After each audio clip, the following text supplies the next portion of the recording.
Hello everyone, welcome to SR cooking stories channel. ನಾನಿವತ್ತು ಖಗಿನ ಮಾಡ್ತಾ ಇದ್ದೀನಿ. ಖಗಿನ ತುಂಬ ಈಸಿಯಾಗಿರುವಂಥ ರೆಸಿಪಿ. ಬನ್ನಿ ಏನೇನು ಇಂಗ್ರೀಡಿಯೆಂಟ್ಸ್ ಇದೆ ಅಂತ ನೋಡ್ಕೊಳ್ಳೋಣ. ನಾನು ಒಂದು 7 to 8 ಬೆಳ್ಳುಳ್ಳಿ, ಕರಿಬೇವು, ಈರುಳ್ಳಿ, ಹಸಿಮೆಣಸು ಹಾಗೆ ಕೊತ್ತಂಬರಿ ಸೊಪ್ಪನ್ನ ತೊಗೊಂಡಿದ್ದೀನಿ. ಮೊದಲಿಗೆ ಖಗಿನಾಗೆ ನಾವು ಏನಂದರೆ ಒಂದು ಚಟ್ನಿ ಥರ ಪ್ರಿಪೇರ್ ಮಾಡ್ಕೋಬೇಕಾಗುತ್ತೆ. ಅದಕ್ಕೋಸ್ಕರ ಇರುವಂಥ ಬೆಳ್ಳುಳ್ಳಿ ಹಾಗೆ ಸ್ವಲ್ಪ ಖಾರ ಪುಡಿ ಹಾಗೆ ಸ್ವಲ್ಪ ಉಪ್ಪನ್ನು ಹಾಕಿ ಒಂದು ಚಟ್ನಿ ಥರ ರೆಡಿ ಮಾಡ್ಕೋಬೇಕಾಗತ್ತೆ. ನೋಡಿ, ನಾನು ಸ್ವಲ್ಪ ಸಾಲ್ಟ್ ಹಾಕ್ಕೊಂಡು ನೀಟಾಗಿ ಒಂದು ಚಟ್ನಿ ಥರ ಪ್ರಿಪೇರ್ ಮಾಡ್ಕೋಬೇಕು. ಖಗಿನಾಗೆ ತುಂಬ ಮೇನ್ ಇಂಗ್ರೀಡಿಯೆಂಟ್ಸೇ ಈ ಚಟ್ನಿ. ಇದೇ ತುಂಬ ಒಳ್ಳೆ ಫ್ಲೇವರ್ ಕೊಡೋದು. ಹಾಗೆಯೇ ಚಟ್ನಿ ಥರ ಪ್ರಿಪೇರ್ ಮಾಡ್ಕೊಂಡಿದ್ದಾದಮೇಲೆ ಒಂದು ಪ್ಯಾನಲ್ಲಿ ಸ್ವಲ್ಪ ಆಯಿಲ್ ಹಾಕ್ಕೊಂಡು ಅದಕ್ಕೇ ನಾನು ಸ್ವಲ್ಪ ಸಾಸಿವೆ ಹಾಗೆ ಹಸಿಮೆಣಸು ಹಾಗೆ ಕರಿಬೇವು ಈ ಮೂರನ್ನು ಹಾಕ್ಕೊಂಡು ನೀಟಾಗಿ ಫ್ರೈ ಮಾಡ್ಕೋಬೇಕಾಗತ್ತೆ. ಈ ರೀತಿ ಹಾಕ್ಕೊಂಡು ಫ್ರೈ ಮಾಡ್ಕೋತಾ ಇದ್ದೀನಿ ನಾನು. ಇದನ್ನು ನೀಟಾಗಿ ಫ್ರೈ ಮಾಡ್ಕೋಬೇಕು. ಆ್ಯಂಡ್ ಇದು ತುಂಬ ಒಂದು 10 ನಿಮಿಷದಲ್ಲಿ ಆಗುವಂಥ ಒಂದು ರೆಸಿಪಿ. ಇದು ರೈಸ್ ಚಪಾತಿಗೆ ತುಂಬ ಒಳ್ಳೆಯ ಕಾಂಬಿನೇಷನ್.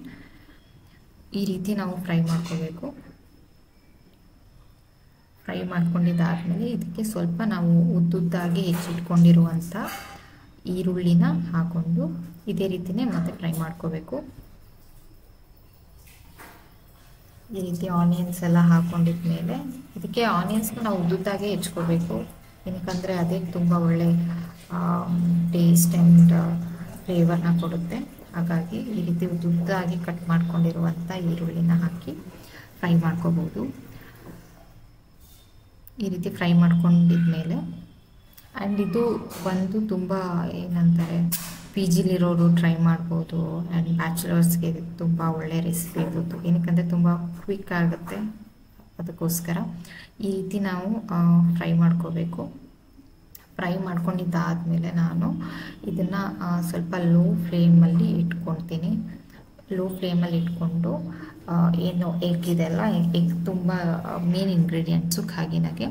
ಎಗ್ಗನ್ನ ನೀಟಾಗಿ ಒಡೆದ್ಬಿಟ್ಟು ಈ ರೀತಿ ಜಸ್ಟ್ ಅದರ ಮೇಲೇ ಪ್ಲೇಸ್ ಮಾಡ್ತೀನಿ ಅಷ್ಟೇ. ಅದನ್ನು ನಾವು ಸ್ಪ್ರೆಡ್ಡೆಲ್ಲ ಮಾಡೋಂಗಿಲ್ಲ. ಈ ರೀತಿ ಏನು ಈರುಳ್ಳಿ ಇದೆ ಅಲ್ವಾ ಅದ್ರ ಮೇಲೇ ನಾವು ಜಸ್ಟ್ ಅದರ ಎಗ್ನ ಈ ರೀತಿ ಹೊಡೆದ್ಬಿಟ್ಟು ಪ್ಲೇಸ್ ಮಾಡ್ತೀನಿ ಅಷ್ಟೇ, 1 by 1. ಆ್ಯಂಡ್ ಇದು ಈ ರೀತಿ ಮಾಡುವಾಗ ನಾವು ತುಂಬಾ ಲೋ ಫ್ಲೇಮಲ್ಲಿ ಇಟ್ಕೋಬೇಕಾಗುತ್ತೆ. ಹೈ ಫ್ಲೇಮಲ್ಲಿ ಇಟ್ಟರೆ ಎಲ್ಲ ಬರ್ನ್ ಆಗುತ್ತೆ. ಅದಕ್ಕೋಸ್ಕರ ತುಂಬ ಲೋ ಫ್ಲೇಮಲ್ಲಿ ಇಟ್ಬಿಟ್ಟು ಈ ರೀತಿ ಎಗ್ನ 1 by 1 ಹೊಡೆದು ಇಟ್ಕೋಬೇಕು. ಜಸ್ಟ್ ಪ್ಲೇಸ್ ಮಾಡಬೇಕು ಅಷ್ಟೇ ಆನಿಯನ್ ಮೇಲೆ. ಈ ರೀತಿ ಹೊಡೆದಿದ್ಮೇಲೆ ನಾವೇನು ಚಟ್ನಿ ಪ್ರಿಪೇರ್ ಮಾಡ್ಕೊಂಡಿದ್ವಲ್ಲ ಅದನ್ನು ನಾವು ಇದೇ ಎಗ್ಗಿನ ಮೇಲೆ ಹಾಕೋಬೇಕಾಗುತ್ತೆ. ಸ್ವಲ್ಪ ಸ್ವಲ್ಪ ಈ ರೀತಿ ನಾವು ಚಟ್ನಿನ ಹಾಕೋಬೇಕಾಗುತ್ತೆ. ಆ್ಯಂಡ್ ಈ ಚಟ್ನಿ ತುಂಬ ಒಳ್ಳೆ ಫ್ಲೇವರ್ ಕೊಡುತ್ತೆ, ಒಳ್ಳೆ ಫ್ರೇಗ್ರೆನ್ಸ್ ಕೊಡುತ್ತೆ ಆ್ಯಂಡ್ ಒಳ್ಳೆ ಟೇಸ್ಟ್ ಕೊಡುತ್ತೆ ಕೂಡ. ಇದು ರೈಸ್ ಚಪಾತಿಗೆ ತುಂಬ ಒಳ್ಳೆ ಕಾಂಬಿನೇಷನ್ ಖಗಿನ. ಇದ್ರ ಜೊತೆನೇ ನಾವು ತಿನ್ಬೋದು, ಅಷ್ಟು ಚೆನ್ನಾಗಿರುತ್ತೆ. ಈ ರೀತಿ ನಾವು ಏನು ಇದನ್ನೆಲ್ಲ ಮಾಡ್ಕೊಂಡಿದ್ವಲ್ಲ ಚಟ್ನಿ ಹಾಕ್ಬಿಟ್ಟು ಸ್ವಲ್ಪ ಸಾಲ್ಟ್, ಎಷ್ಟು ಬೇಕೋ ಅಷ್ಟು ಸಾಲ್ಟ್ನ ಹಾಕೋಬೇಕಾಗತ್ತೆ. ಕೆಲವೊಬ್ಬರು ಜಿಂಜರ್ ಗಾರ್ಲಿಕ್ ಪೇಸ್ಟ್ನೂ ಹಾಕ್ತಾರೆ, ಬಟ್ ನಾನು ಇದರಲ್ಲಿ ಸ್ಕಿಪ್ ಮಾಡಿದ್ದೀನಿ. ಅದು ನಿಮಗೆ ಆಪ್ಷನಲ್ ಇದೆ. ಈ ರೀತಿ ನಾವು ಸಾಲ್ಟು ಎಷ್ಟು ನಿಮ್ಮ ಟೇಸ್ಟಿಗೆ ತಕ್ಕನಂಗೆ ಸಾಲ್ಟ್ನ ಹಾಕ್ಕೊಳ್ತಾ ಇದ್ದೀನಿ. ಹಾಕ್ಕೊಂಡು ಅದ್ರ ಮೇಲೆ ಕೊತ್ತಂಬರಿ ಸೊಪ್ಪು ಏನು ಕಟ್ ಮಾಡ್ಕೊಂಡಿದ್ವಲ್ಲ ಅದನ್ನು ಅದೇ ಥರನೇ ಮೇಲ್ಗಡೆ ಸ್ವಲ್ಪ ಹಾಕ್ಕೋಬೇಕು.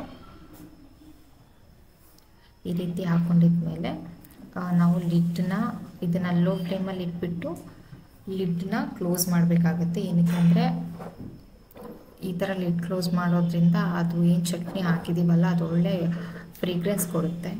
ಆ್ಯಂಡ್ ಅದಕ್ಕೋಸ್ಕರ ಈ ರೀತಿ ಲಿಡ್ನ ಕ್ಲೋಸ್ ಮಾಡಬೇಕು. ಇವಾಗ ಆಲ್ಮೋಸ್ಟ್ ಇದು ಪ್ರಿಪೇರ್ ಆಗಿದೆ ಖಗಿನ. ಇದನ್ನು ನೀವು ಇದೇ ರೀತಿ ಒಂದು ಸೈಡ್ ಬೇಕಿದ್ರೆ ಬೇಯಿಸ್ಕೋಬೋದು. ಇಲ್ಲ ಅಂದರೆ ಕೆಲವೊಬ್ರು ತುಂಬಾ ಅಂದರೆ 2 ಸೈಡು ಬೇಯಿಸ್ಕೋಬೇಕು ಅಂತ ಅನಿಸಿದ್ರೆ ಈ ರೀತಿ ಬೇಯಿಸ್ಕೋಬೋದು. ಇಲ್ಲಾಂದರೆ ಒಂದು ಸೈಡ್ ಬೇಕು ಅಂದ್ರೂ ಕೂಡ ಒಂದು ಸೈಡು ಬೇಯಿಸ್ಕೋಬೋದು. ನಿಮ್ಗೆ ಯಾವ ರೀತಿ ಬೇಕೋ ಆ ರೀತಿ ನೀವು ಮಾಡ್ಕೋಬೋದು. ನಾನು ಇವಾಗ 2 ಸೈಡನ್ನು ಬೇಯಿಸ್ಕೊತಾ ಇದ್ದೀನಿ. ಈ ರೀತಿ 2 ಸೈಡು ಬೇಯಿಸ್ಕೊಂಡಿದ ಮೇಲೆ ಈಗ ಕಗಿನ ರೆಡಿ ಆಗಿದೆ. ತುಂಬ ಒಳ್ಳೆ ಫ್ರೇಗ್ರೆನ್ಸ್ ಬರುತ್ತೆ ಆ ಚಟ್ನಿದು, ಸಕ್ಕತ್ತಾಗಿ ಇರುತ್ತೆ. ಇದಾಗಿತ್ತು ಇವತ್ತಿನ ರೆಸಿಪಿ. ಐ ಹೋಪ್ ನೀವು ಈ ರೆಸಿಪಿನ ಟ್ರೈ ಮಾಡ್ತೀರಾ ಅಂತ ಅನ್ಕೋತೀನಿ. ಆ್ಯಂಡ್ ಇದು ರೈಸ್ ಜೊತೆ ಚಪಾತಿ ಜೊತೆ ಎಲ್ಲ ಸಕ್ಕತ್ತಾಗಿರುತ್ತೆ. ನೀವು ಒಂದ್ಸಲ ಟ್ರೈ ಮಾಡಿ. ಈ ವಿಡಿಯೋ ನಿಮಗೆ ಇಷ್ಟ ಆದರೆ please like, share and subscribe my channel. Thank you for watching.